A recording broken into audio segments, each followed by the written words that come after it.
What's up, Ragin Nation? How's it going? This is Alex. You watching Ragin Ronin review. I got a review for you. Last night I saw the latest Jason Statham action film that would be Homefront. It also co-stars Winona Ryder, Kate Bosworth, and James Franco, and it is adapted from a screenplay written by Sylvester Stallone, and the original source material was from a novel called Homefront, written by Chuck Logan.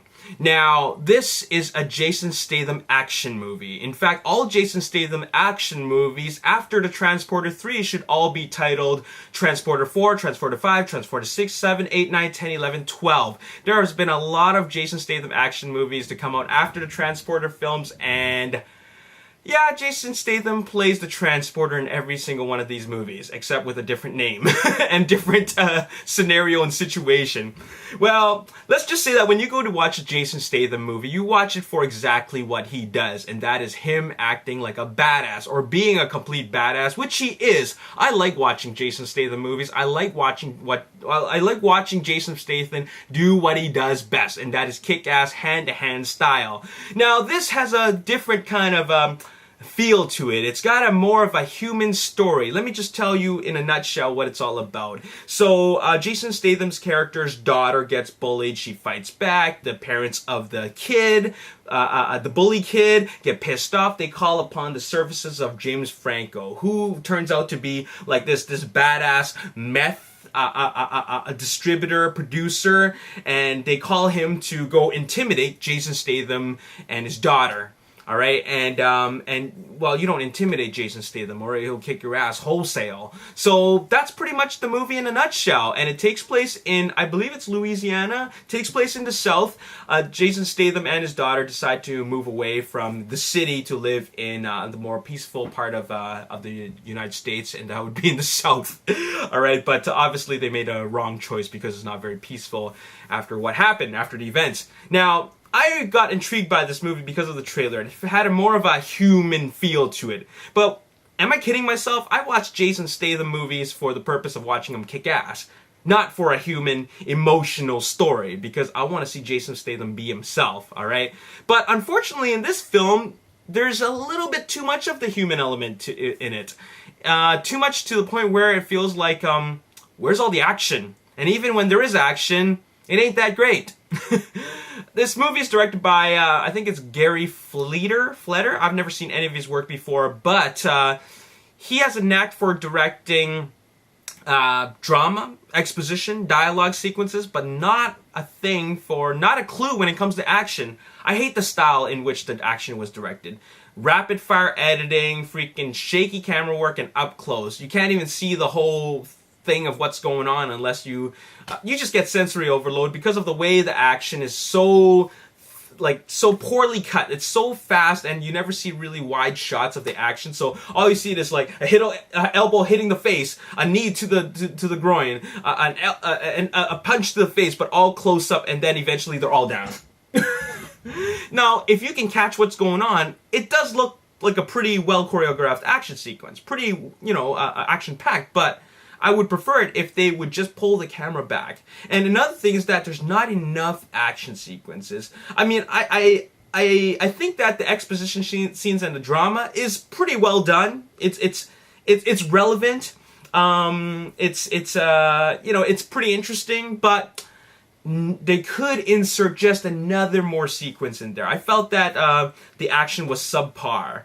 And let me tell you something. When they brought in James Franco's character, I thought that he was some sort of badass. One thing about this movie is that there's so much build-up. There's all this freaking build-up, and it really amounts to nothing. Because James Franco's character was built up to be a complete badass. Like, this guy is a guy you don't mess with. They keep on talking about him and how he's, just very resourceful, and he's a guy you don't mess with.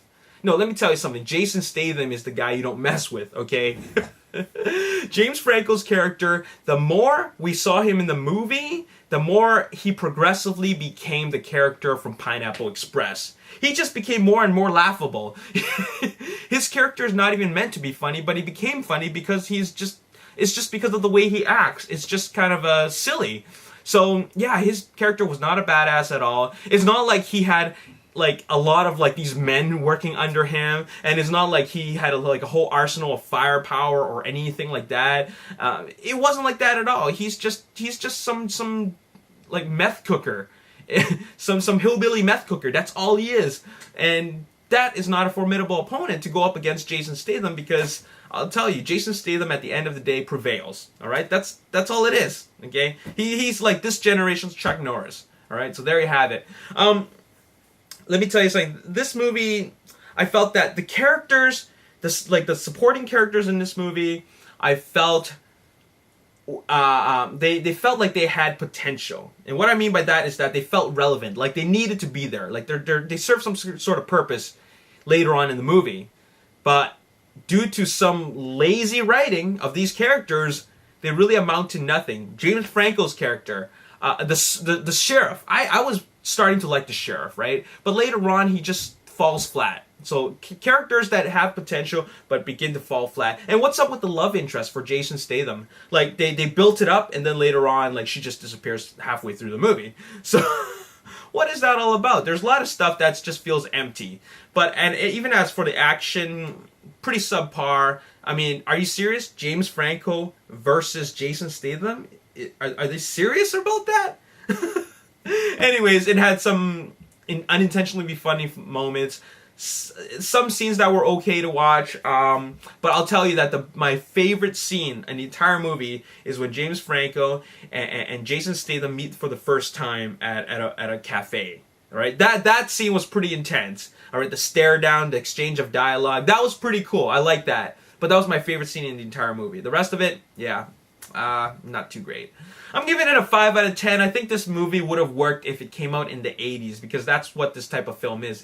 It's an homage to 80s action film. In fact, you might as well call it Commando 2014, because that's what it is. It's about a daughter getting kidnapped and then Jason Statham going all like, like revenge on these guys. All right, so Commando.